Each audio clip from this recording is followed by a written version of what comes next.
Ma'am, we can start. Yep. Uh, So a very good evening to all of you who are attending this SIP chat from the Society of Indian Physiotherapists. So today we have with us Professor S.S. Rao. And it's my proud privilege to host this SIP chat with one of the stalwarts of physiotherapy. And, Dr. Professor S.S. Rao needs no introduction. My first impression of him was of awe and admiration. I was just an intern at the National Institute for the Orthopedically Handicapped in Kolkata. And at that time, Sir was in the UK. And through the 3 months that I was there, all I could hear was a lot of things about Rao Sir. Now, he returned to India possibly during the last 2 or 3 days of my internship. And when we'd heard so much about him, that when we actually met him, I felt as if the god of physiotherapy had descended on earth that day. So, sir, a very warm welcome to you, and need your blessings all the time, as we always have had your blessings. So, thank you for coming to this show. Thank you, Shabnam. Thank you for hosting this. At the outset, I would like to convey my regards to all my seniors, my colleagues, love and best wishes to the youngsters and my students who may be watching this program right now. Oh, sir, I'm sure all your students are. I mean, I'm sure they're very excited about this. So, sir, should we start? Yeah. Okay. So, sir, like being where you are today, this pinnacle of your the professional life, which has been the proudest moment so far in your life, professionally? Oh, well, a tough question to answer. Nonetheless, what can be uh, more than anything for a teacher if his students do better than him and they achieve higher heights and good positions in India and abroad, isn't it? As a teacher, Right. one should take pride in that. So Right, I sir. am happy with that. Wherever So, they're all in good positions. Some are principals of colleges, some are very good, doing it very well in US. In the UK, only yesterday, one of my students called me, and he's in the NHS in a very good position. So what else do we want as a teacher? I think that gives you a lot of pride, and I take pride in that. In fact. absolutely, sir. So this way, there have been several proud moments of your life, because I think there's a generations and generations of physiotherapists who've kind of been your students and who graduated from NIOH. Yeah, I can't count the number, how many students have passed out, but yes, majority of them, and they are still in touch with me. You see, that itself shows the bond between the teacher and the students. It's not that they passed out 20 years ago and they've forgotten me. They're always in touch either by WhatsApp or by calling up or whatever way. So that gives you a good feeling, really. True, sir. So, sir, you are basically known, because of your association with NIOH Kolkata. So, but you're not originally from Kolkata. What made you come to the city of joy? Ah, well, it is a city of joy, no doubt. What made me come? You see, I was prior to coming to Kolkata, I was in Niftar, in Oladpur, in Odisha. And I joined there in 1977 as a junior physiotherapist. In 79, I became a senior physiotherapist. Thereafter, there were no posts in the hierarchy. There was no other rung of the ladder to rise up. At that point of time, NIOH had advertised for a superintendent physiotherapist, which was the next step after the senior physiotherapist. So, like anybody else, you see, I had tried for a higher stature. And at the same time, NILD at that time was running the BSc honors physiotherapy courses under Jadavpur University. So I was more keen into going into teaching. So that made me leave Niftar and come back to Calcutta. And once I was in NIH, well, I continued there for more than 28 years and retired in NILD. Quite happy about it. Yes, sir. We are also happy about that. So, sir, in NIOH, like, you and Dr. PK Mitra, God bless his soul, he's no more. Like, you were a team. People would join NIOH for the to study from the two of you. So would you like to, say a few words about him, your colleagues in NIOH? Yeah, you see, unfortunate that his life cut short at a very young age. He just retired, I think, and Yes. at that age itself he expired. That's very sad, no doubt. But then, yes, I knew P.K. Mitra before itself while he was in PGI Chandigarh. He had graduated from Nagpur and then he had joined PGI Chandigarh. And then he came to Olatpur, he came to Nirtar as a lecturer. But you see, the problem was his father was a quadriplegic for more than 10 years, completely bedridden. And his house was in Calcutta, very close by to our institute where we were. So he always wanted, his mother wanted him to go back to Calcutta so that his father stays peacefully in his house for the last few years or whatever. So that prompted, and luckily there was an advertisement for us. You may recall your teacher, Dr. D.P. Banerjee, that time was the deputy director Of course. of Yes, NIOH, yes. isn't it? Yes. So he asked me, Yes, absolutely.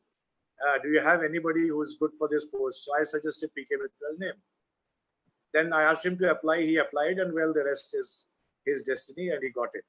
So luckily, I mean, in a way, I could help him to that extent. And yes, he was professionally good. We had a good team. Students gelled well with him. So that was pretty good. We had a jolly good time. Right. So yes, I mean, the two of you made NIOH like a dream place. It was one of those, I mean, those were the heydays of NIOH, I guess. So, sir, we all are aware that, you've done your you've done your professional graduation from IPH, New Delhi. And then you say that you went off to Nirtar. So how was the transition? How did you feel from Delhi to Nirtar? I mean, how did you feel about it? Yes, it's something like heaven to hell sort of thing, if I put it that way. I was in Delhi and I landed in Olatpur. At that point of time, it was very pathetic. It was a village without any amenities. Even I remember for a cup of tea, we had to walk 3 kilometers to a nearby village to get a cup of tea in the morning. And there were no proper houses, no toilets, etc. It was in that situation.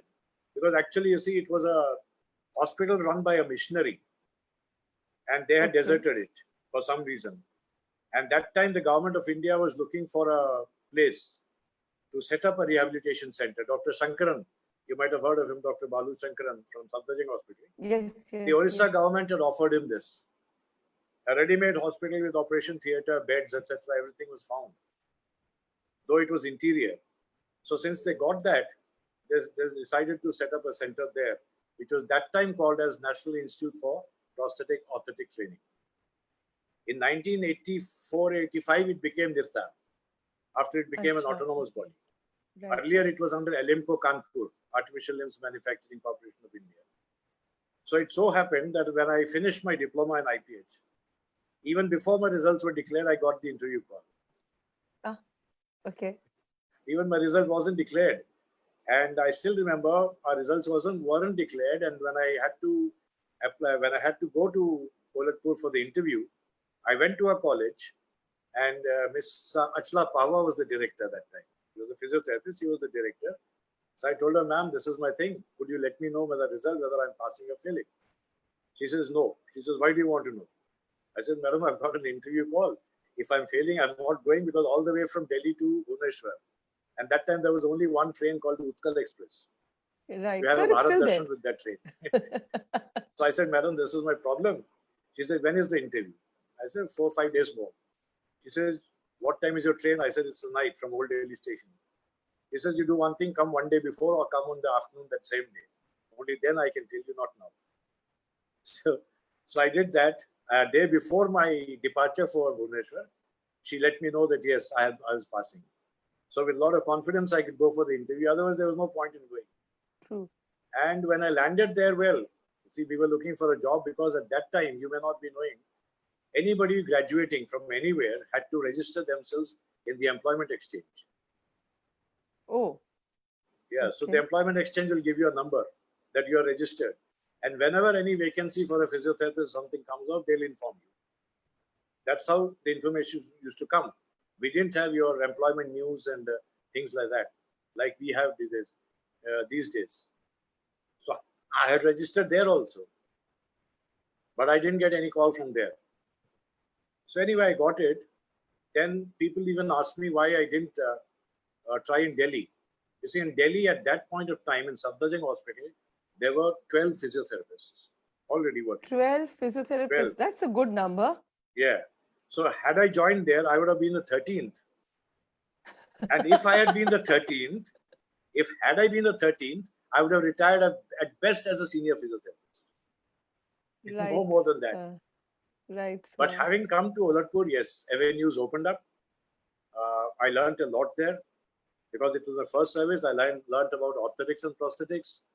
I could learn about a lot of, because I was the only therapist. We had very good orthopedic surgeons coming, doing surgeries. And you know the best part, there was a lot of power shedding there. Once the current goes for 2 days, you wouldn't get current there. And the surgeries were on with torchlights. So fortunately for me, I got the opportunity to hold the torchlights and watch all the surgeries going on. So I could learn a lot there. So I always consider that my fortune that I was there and I started my career. Now, your question was how I came to NIH Kolkata. You see, I became a senior physiotherapist here. Then I landed up in Kolkata. And there also I had a good time, no doubt, with a lot of people. So that's the thing. So, sir, we've heard about the lady with the lamp. Now you would like the physio with the torch. Sorry, I couldn't get you. I said there is like Florence Nightingale was considered as the lady with the lamp. So you would be considered as the physio with the torch, both pioneers in their profession, sir. No, it's opportunity. So, yes, sir. Yes, sir. It was a golden opportunity. Why should one miss it? You see, I was just fresh. I didn't have that much of knowledge also. I can give you an incident. Once Dr. Shankaran was there on a ward round. And we had an element type of paraplegic patient who was a Biloni amputee on one side and a flaccid limb on the other side. And in the ward round, my orthopedic surgeons were also there. He asked us a question, if I do a Panteller's orthodesis on the other limb and fit him with a PTB prosthesis, can you make him walk? This question was posed to me. Believe me, I didn't know what a Panteller's surgery is. Okay. I didn't know. All I know is the PTB prosthesis, yes. So he was a senior person and in front of him, I couldn't say no. I said, yes. My surgeon standing next to me, he was poking his elbow. He said, you know, what are you saying? I said, I'll ask you later on. Right now, let me keep my respect to myself. That evening, I started reading Campbell's orthopedic surgery and Mercer's orthopedic surgery books. And that is when I started learning about triple arthrodesis, which are the joints done. Because in those days, polio surgery was plenty. A lot of surgeries in PPRPs and polio cases were being done there. And most of these surgeries are done in those cases. In a flaccid case or when there's a deformity and things like that. That's how I picked up reading the orthopedic surgery part. And that helped me in passing it on to students. Because you say, I believe in one thing. You see, though orthopedics is taught by an orthopedic surgeon to our students everywhere, the surgeon will not delve into the depth of the surgical procedures. True. Even if a student asks, he says, you're not to perform a surgery, so that's not required for you. But as a therapist, you and I will understand better. Unless I know what was done, I will not understand how to treat him. So what movements to do, what not to do. Very correct, sir. So if the surgeon doesn't, so I took it upon myself, okay, let them not do it, let me tell it. So you see, that helps you a lot. And that helps the students also. So yes, I am indebted to Nirtar, no doubt about it. So, sir, who were your students in Nirtar? Anyone that we know, like anyone that who's now associated with Nirtar? Anybody like that? Who are my students? Like in Nirtar, so anyone who was in Nirtar with you, junior to you, who's still... Yeah. There was a therapist called Shashidharan. He was my junior in IPH. He joined Nirtar. Okay. Then I had a Nagpur. He was also there. And we had some ex-JCOs from the army, the Pota course. Because our director was a brigadier. So he could get them from the army, retired army physiotherapist, physio-occupational therapists. And we had Oh, one like, sir, occupational therapist.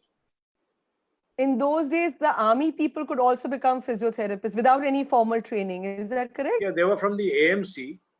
They had a course called Physio Occupational Therapy Assistant course, POTA, POTA. Okay. But they were Okay. good in handling equipment rather than giving exercises and things like that. They were good masseurs, Right.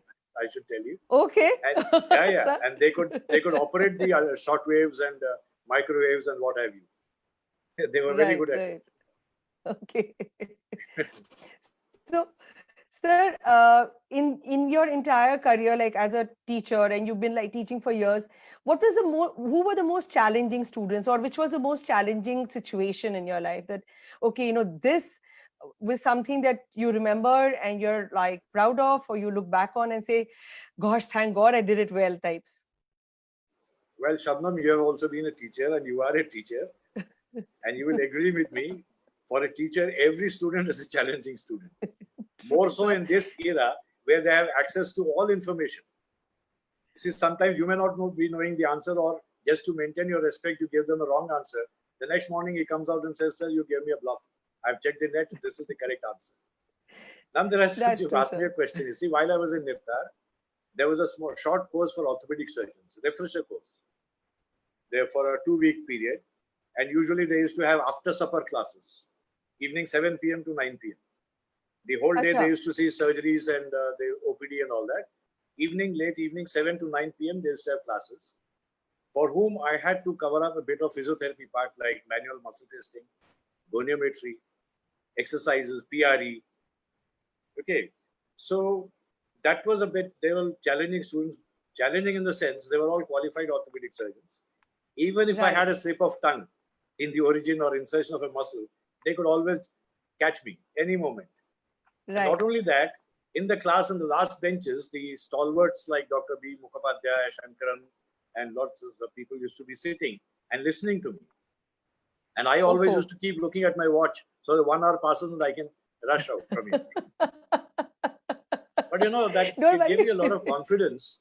And when you get a pat on your back by such senior surgeons, it helps you a lot. It means a lot. True, sir. True, sir. That's Means, right. because I still remember Dr. B. Mukhopadhyay used to come to Aladpur and he had left strict instructions. No patient of scoliosis will leave without a Milwaukee brace, and he has to see the patient. And he insisted upon me, you have to do the exercises with the brace on. Unless and until I could show him that, he won't let the patient go. Now tell me which orthopedic surgeon does it these days? There could be many who don't know the Milwaukee brace also. That's true, sir. That's true. So these things are good. You see, they help you a lot. And this information I could pass on to my students. See, I didn't keep it to myself. Knowledge is not for yourself. True. It is to spread. No. So I spread it out to all my students and they have taken benefit of it. So those are the challenging students, if I may call them challenging. But it was only awe. It was not fear. It was just awe because they were already qualified, and any slip of the tongue, they could always catch me. But luckily it didn't happen. They were good. They understood. So, sir, did they have any reaction? Oh, well, we are going to be taught by a physiotherapist. You know how orthopedic surgeons, the joke about orthopedic surgeon is that what's the difference between orthopedic surgeon and God? And the answer is God does not think he's an orthopedic surgeon. So orthopedic surgeons have a mammoth ego. So how was it teaching them, and what was their reaction when you initially started teaching them? When I started teaching them, well, I was introduced by Dr. Mukhopadhyay and Dr. Shankaran that he is a physiotherapist here and he'll be covering these topics for you. Thereafter, you see, it was left to me. So I used to talk to them, I used to teach them, but I never felt that sort of ego thing with them. Because you see, when I was teaching them, I deliberately used to touch upon topics which they are not acquainted with. That was a bit of cleverness. Like, for example, biomechanics. Believe me, orthopedic surgeons are not very clear about biomechanics. Okay, so things like that, but never. I didn't even have this problem in my service time also. The physiatrists were very good to me. The orthopedic surgeons were very good to me. And I still believe, you see, the orthopedic surgeons or physiatrists are not our enemies. You see, we always condemn them or say, who are you to prescribe this? Who are you to do that? It's not that. if I could justify why I'm saying this is wrong and this is right, or this should be done like this should be done like that, and I'm able to justify, convince them, your respect will go up. They'll never condemn you. And that's I for agree, sir. any Our work profession as shows. such. That's for any profession. True, sir. True, sir. Because I have dealt with a lot of physiatrists throughout. Yes, sir. Yes, sir. Yes, sir. Even in NIOH, I think there's Yeah, a very yeah. physiatrist-driven institution. There's DNB physical medicine also in NIH and in right. So they're all right.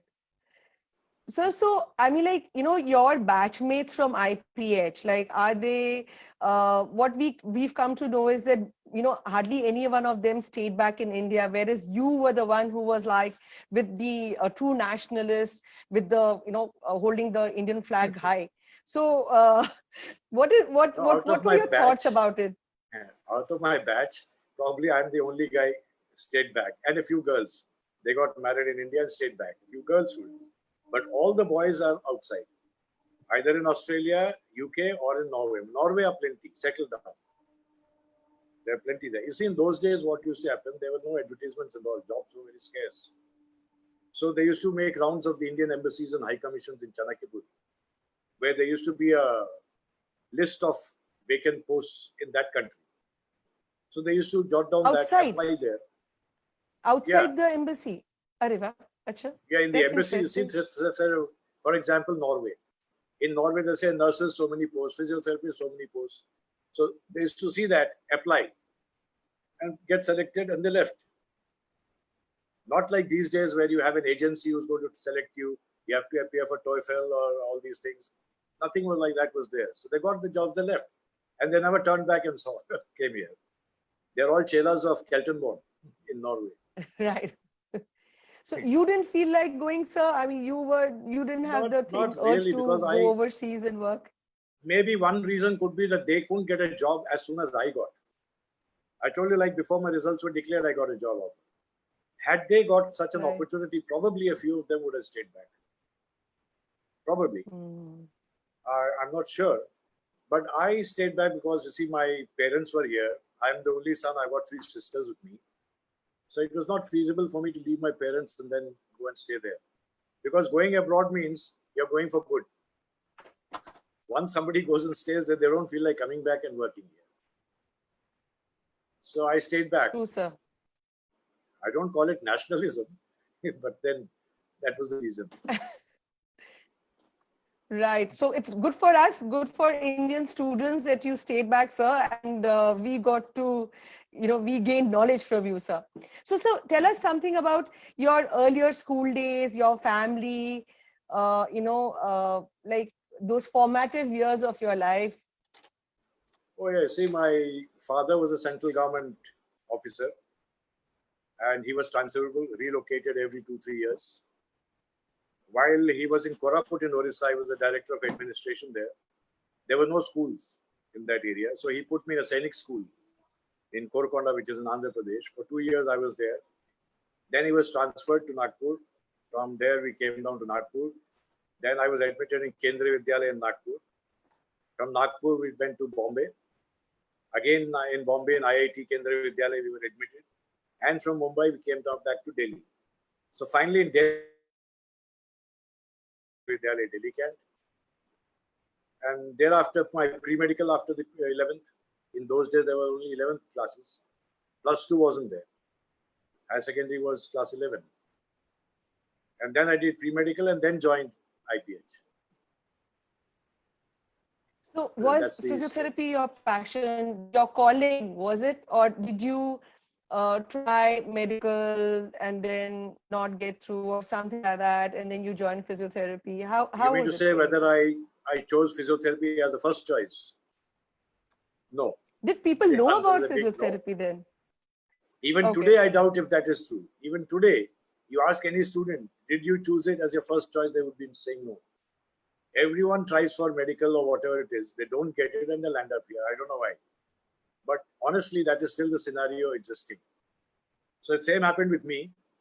I didn't know what physiotherapy is. But one of my dad's colleagues had some cervical problem. He was being treated at IPH with cervical traction and ultrasound and what have you. So he told my dad, why don't you send your son there, go and see that. That's also something to do with medical profession. So I went there. I saw students and all that with aprons and all. There were interns also. Spoke to a few of them. They said it's good. And in those days, we used to get a stipend of 100 rupees a month in the course. Wow. 100 rupees a month. That's a huge amount. Yeah. So the process of admission was a written test, which was full of general knowledge. So I bought the prospectus, gave the written test. In the evening was the interview after the results were declared. And in the interview, they asked me, would I prefer physiotherapy or occupational therapy? And believe me, I didn't know either of them. But promptly it came out from my mouth, physiotherapy, and I got it. Because in those days, IPH is now, but earlier it was called Jawaharlal Nehru Institute of Physio-Occupational Therapy. That was the original name. Acha, okay. Later on, it became IPH, Institute for Physically Handicapped, when the Ministry of Social Justice took over it. But earlier it was physio-occupational. So that's therapy. wonderful. A premier institution was known by physiotherapy and occupational therapy. That's great. I mean, like considering that time, it is great that institution was named after physiotherapy. Even today, institutions like health science or healthcare, a physiotherapy and occupational therapy institute at a national level, that was it was quite an achievement for the profession, I would say. Yeah, it was a 3-year diploma. And I think the only diploma with 3-year duration. And we had almost every subject for 100 marks. We had even orthotic, prosthetic theory and practical 100 marks each. And in the practical, we were asked to make a short cock-up splint and a cervical collar, which the modern day, even orthotists will not be able to make because you get ready-made collars.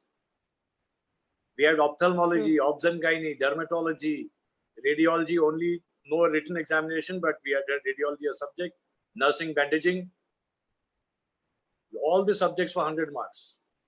Unlike these days where it is clubbed, reduced to 50 marks or something like that. So it was very good.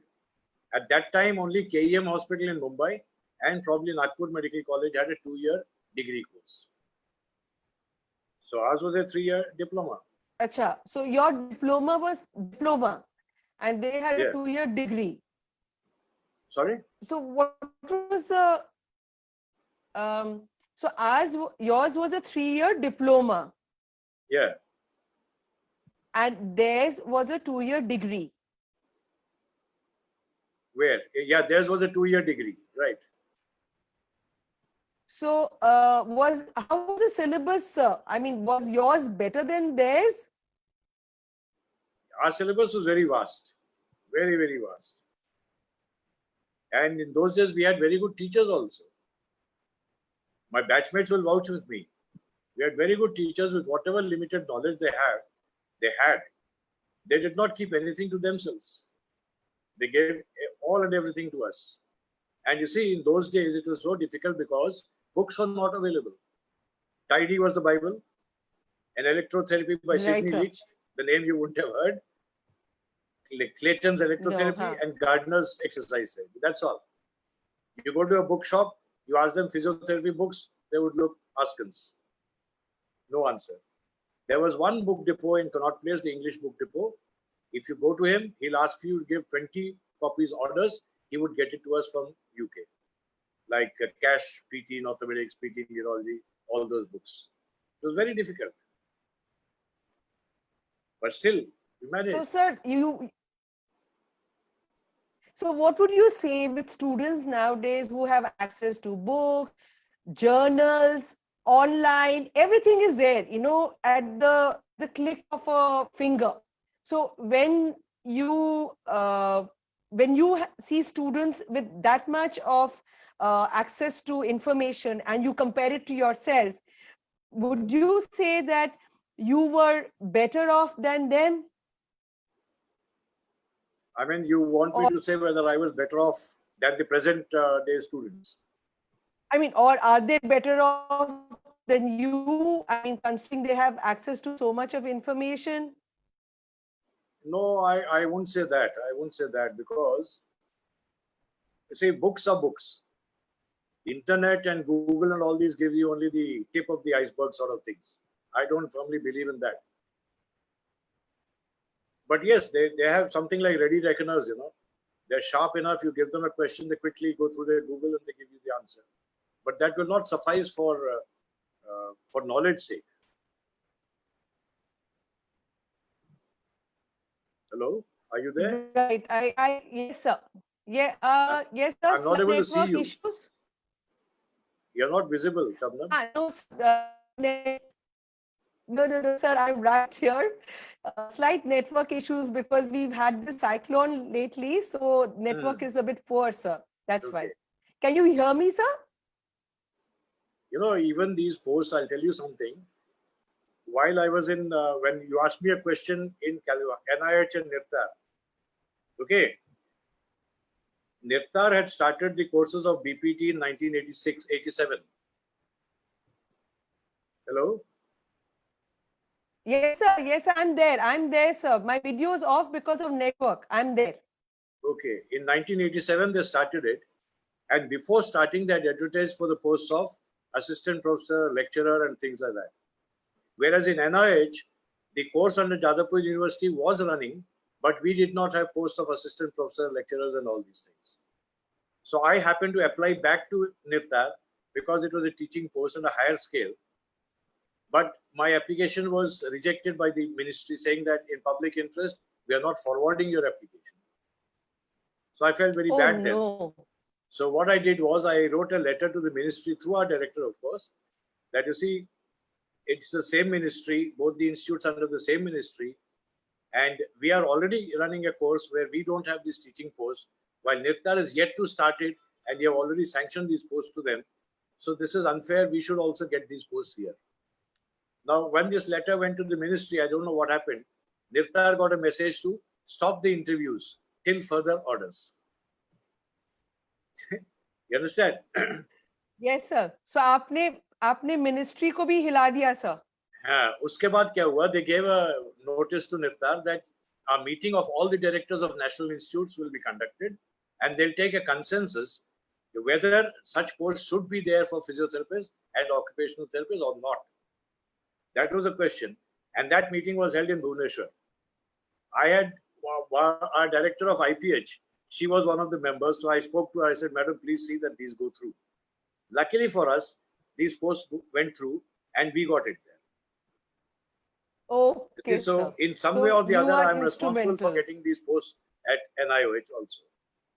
And you know, even now, I'm not sure now, AIPMR Mumbai doesn't have assistant professors or lecturers. They've got superintendent and senior because they're under Ministry of Health. Right. They're directly under Ministry of Health, Government of India. We are under social justice. IPH has got it, NIRTAR has got it, and the other contribution which I made was stipend to BPT interns. अच्छा क्यों पहले नहीं था sir? पहले नहीं होता था stipend. पहले stipend होता नहीं था. Then I had requested our director to put up a proposal to the ministry. We made a proposal, but the ministry sent it back saying, cite examples where in India do physiotherapists get stipend in internship. So I told my director, sir, there's no example. National Institute being apex bodies, let us be the leaders. So let us initiate it. Let others follow it. So somehow that gelled well with the ministry. They agreed. At that time, it was, I think, 500 or something a month, which is now about 10,000 or 14,000 something. Even UG and PG students are getting it in NIRTAR, in IPH, and in NIH. So that's also a great so many students need to be grateful. To so the money they're getting is all because of your. I don't take the credit that way, but yes, I was part of it. I thought it befitting that yes, interns should get it because they're quasi-permanent, they're working full day, full time, they're helping the department. So why not? So that was the intention. And luckily they got it. So I was happy at the end of the day. Well, my thing worked well. So that's your greatness. I mean, your humility is definitely your greatness. So it's nice. So with all these years of teaching, can you recall any funny moment in your teaching career which brings a smile on your face? कि अभी भी आप उसको सोच हंस देते हो? Funny moments, yeah. You see, when we were students in IPH, you know, wax bath, when they teach you practicals of wax bath, after applying wax, you have to wrap it up with a cellophane or with a cloth or a towel or something like that. So we were doing the practicals, and there was a student who was, I think, from UP or someplace, and he was not too good in English at that time. And now the same guy is abroad and he's very good in English now. I must give him credit to that. So he had applied the wax. He had applied the wax, and the teacher came and asked, "What next are you supposed to do?" Next, he thought that, "Madam, I forgot to rape him." He said, "Forgot to rape him," instead of wrap him. So that's a very funny moment which we still remember. And even if I meet him now, probably I'll recall that and I'll make him recall that incident. So these are trivial small things which keep us going. It happens everywhere. Yes, of course. True, sir. True. वैसे भी sir ऐसा होता है कि physiotherapist की spelling ऐसी ही है, physio the rapist, if you really break it up, तो वो Yeah. स्पेलिंग भी फिजियोथेरेपिस्ट की थोड़ी सी इस तरफ चली जा सकती हाँ है. हाँ, ऐसे ऐसे मैं ऑक्यूपेशनल थेरेपिस्ट को छेड़ता था that we are luckier than you are. तुम तो ऑक्यूपेशनल थेरेपी रेप करोगे, हम फिजिकली रेप करेंगे.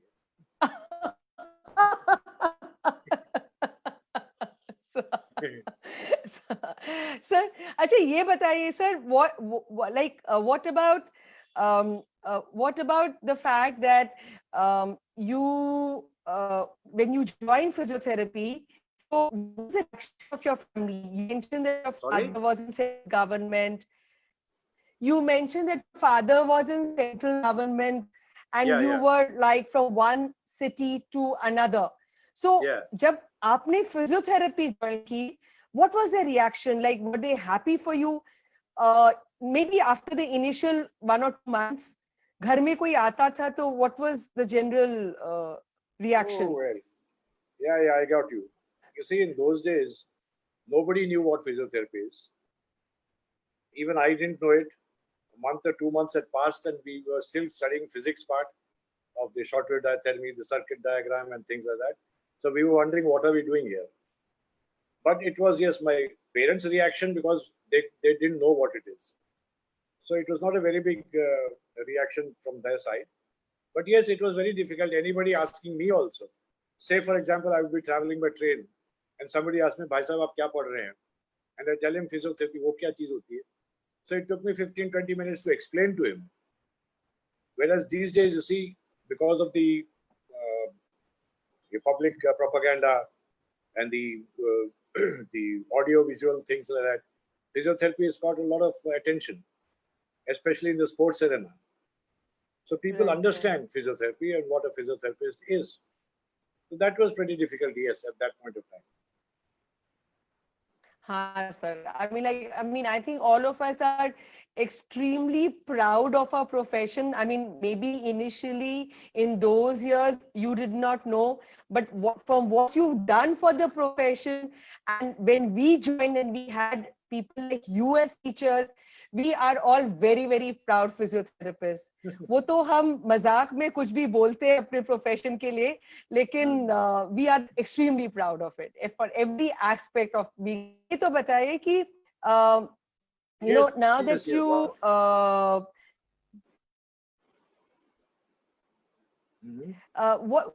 what is it like? Who's now in your family? Like, हमने आपकी personal life के बारे में तो कुछ Well, पता ही नहीं किया. I've got a son and a daughter. Who's now?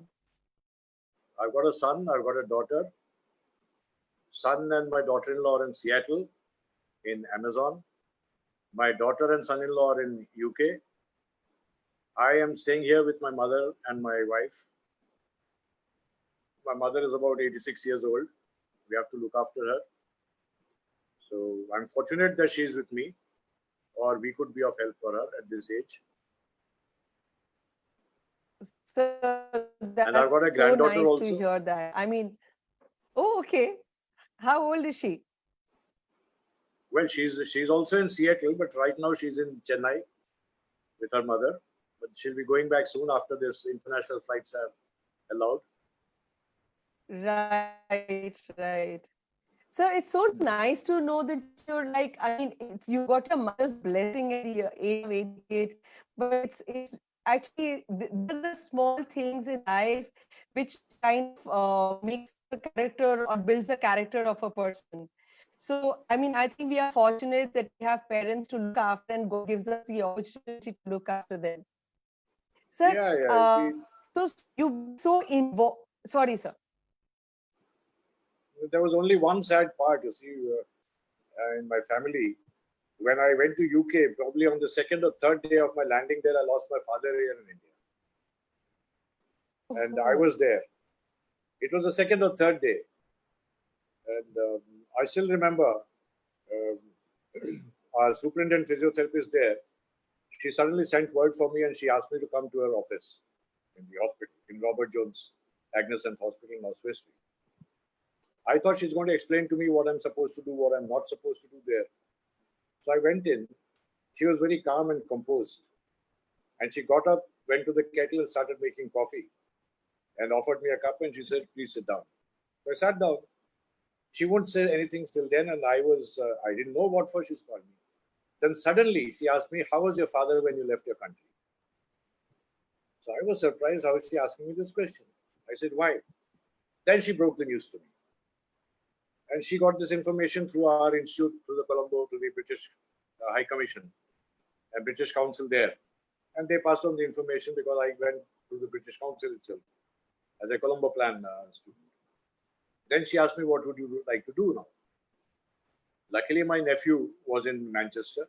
He's a doctor, a general physician there, GP. So I said, I'll go there. She said, sure. She made arrangement because I didn't know the train and all, which train goes to Manchester. So she arranged a therapist to drop me at the station, get me a ticket, and put me there. From there, I spoke to my mother. I couldn't come. I only came a year later to perform all the rituals. So that was a regret, yes. So now, at least with my mother, I don't want all those things to happen. I'm I here, agree. and she's with me. I That, understand the sentiments, and sir, I mean, like I can appreciate the sentiments. Thank you. It's very nice, sir.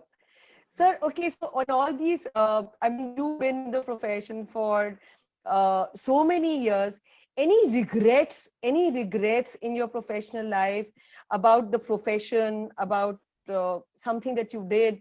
Anything? Any regrets that I wish this had happened during my tenure or something like that? yeah, you see, for example, the council. I don't think in my time I'm going to see a council being formed. It's taken a long time. I don't know for what reason. Our members of the association are striving very hard.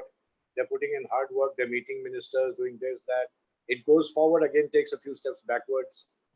Even now, when this, what is this called? Allied health Yeah. professionals.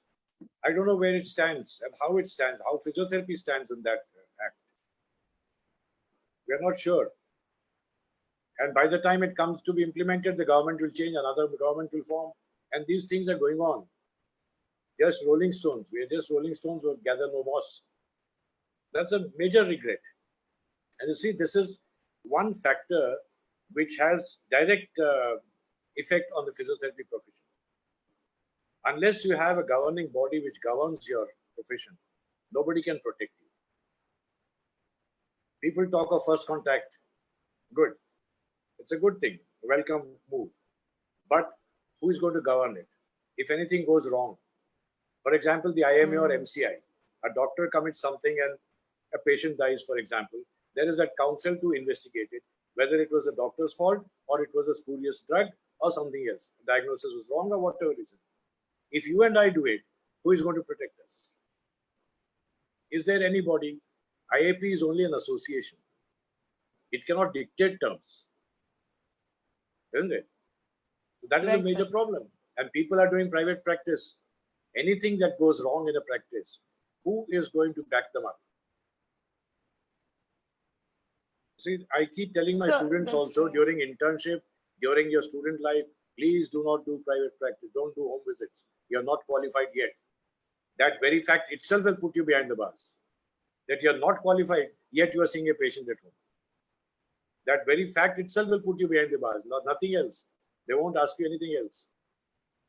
See, we need that badly. Second thing is the curriculum. You see, in India, we have all the universities, they have different curricula.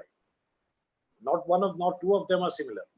For example, the Institute of Health Sciences, where I am now, it's supposed to be one of the best private colleges in Orissa.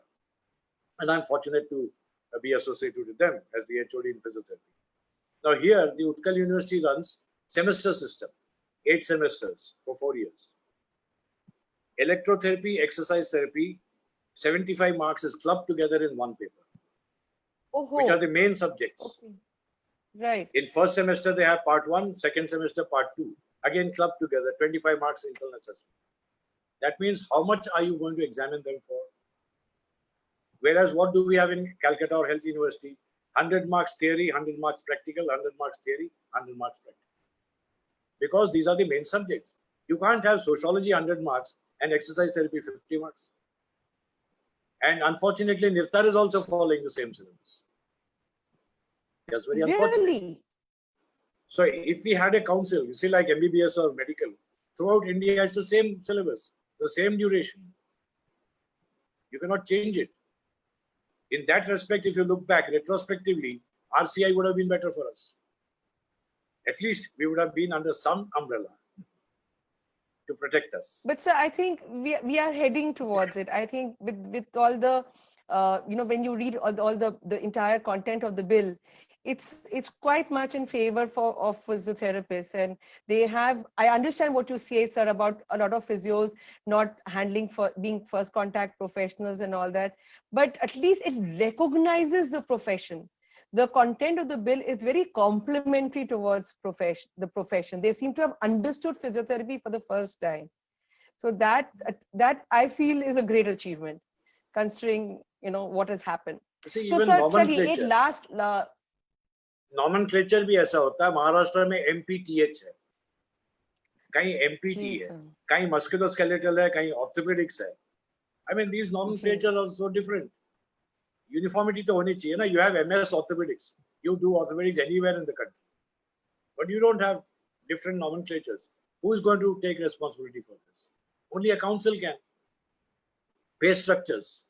अब पे commission के सामने आप जब जाओगे, आप कहोगे sir हमारा 2 साल का डिप्लोमा वाला है, 3 साल का डिप्लोमा है, 3 साल का डिग्री है, 4 साल का डिग्री है, 3 साल का मास्टर्स है, 2 साल का मास्टर्स है, सबको एक स्केल दे दो. कैसे हो सकता है?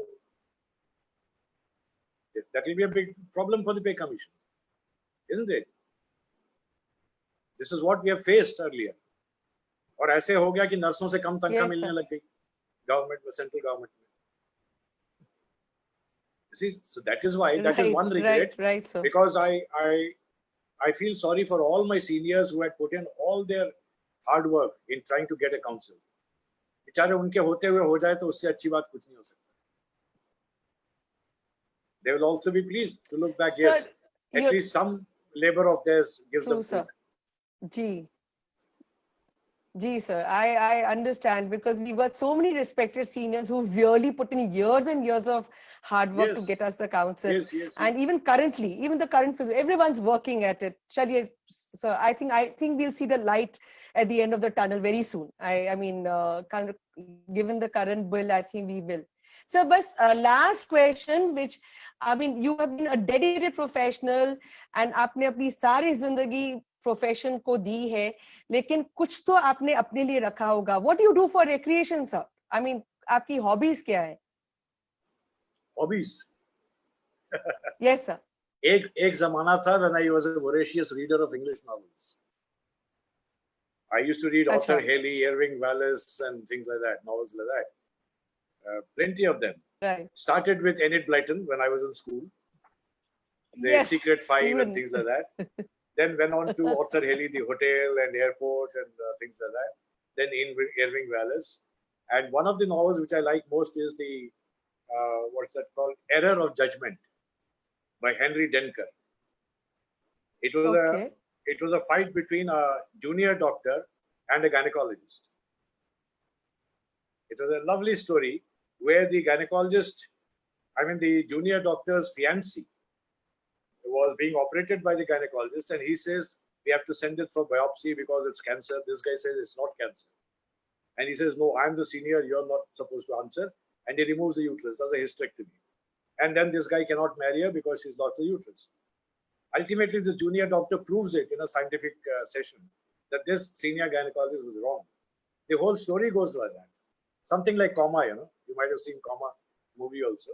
हाँ, of course, sir. Oh, आपको अभी very तक good. याद है पूरी कहानी? I mean, लेकिन you आजकल still like remember the the final entire diagnosis, story. final diagnosis by Arthur Haley, whether it's a pathologist who is superior or physician who is superior, isn't it? So I used to read Right, plenty sir. of such novels, but now I lost the patience to read those thick books. But yes, I watch comedy serials if I there are know any what you comedy mean. serials. आजकल metro में आ रहे हैं ना retro Delhi के दूरदर्शन के हमारे time के serials जी जी like Mahabharat, अच्छी Ramayana सारे। and things like that. I enjoy them now. A second round.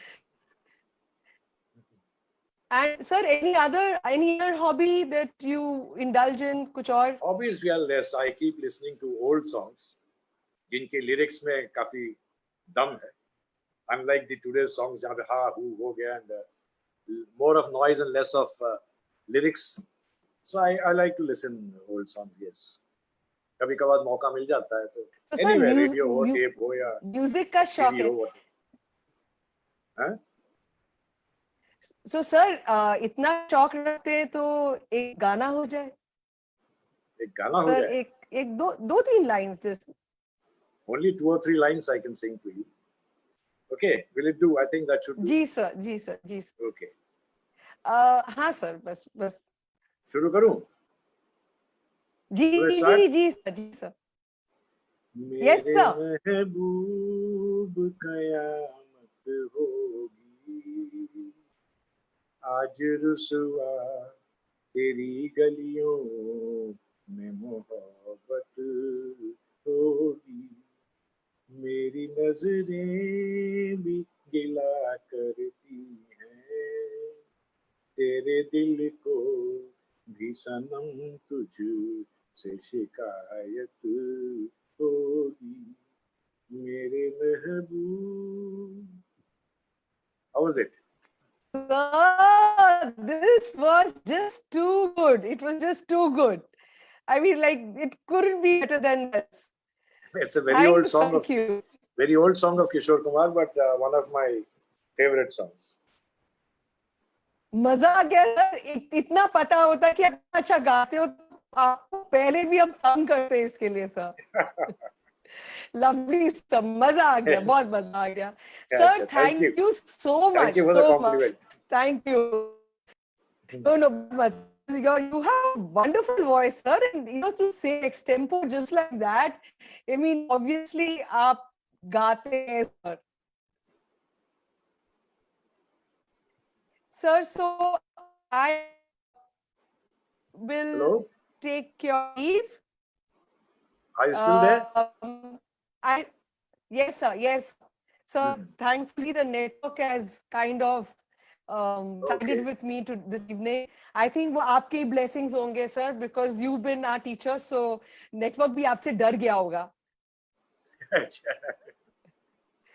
Sir, thank you so much. We've really been honored that you came to our SIP chat. And personally, because I'm from Kolkata, it is an additional honor for me to host this. And thank you so much for sharing your thoughts. In spite of it, you have hosted it. I'm grateful, and special thanks to Nitesh for organizing all this. And let him keep going with it. Oh, Nitesh is just wonderful. Yes, Sorry? yes. Without him, nothing moves. And Yeah, Nitesh is just special wonderful. thanks to Without him, nothing moves. Yeah. So convey my special Right, thanks sir, to him right. for conducting it. Okay. Right. Okay. Yes, sir. Yes, sir. Thank you. Absolutely, sir. Bye-bye. It's an honor to hear you. People like us Yes, of my sir. age group, I think we look up to you. Thank you so much for bringing us the physiotherapy profession to what we all enjoy now. We know now how much hard work you guys have put in so that we all can enjoy. Thank you so much for Thank you, Nitesh. Thank you. Thank you very much.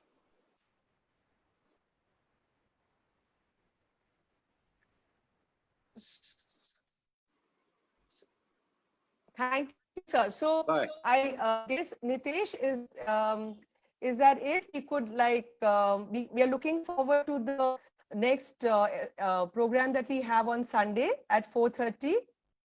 Okay. This is such a pertinent topic, which is like managing shoulder instability in pediatrics and adult hemiplegics. And we've got stalwarts for this, Madam Asha Chitnis and Sir Narkesh Arumugam. And the moderator is Kaushal Bhatt, who's like a favorite in our society, and he's going to be doing a great job. So really looking forward to this topic and asking all the viewers to log on and join this webinar on Sunday at 4:30 p.m. Thank you so much. Okay, thank you.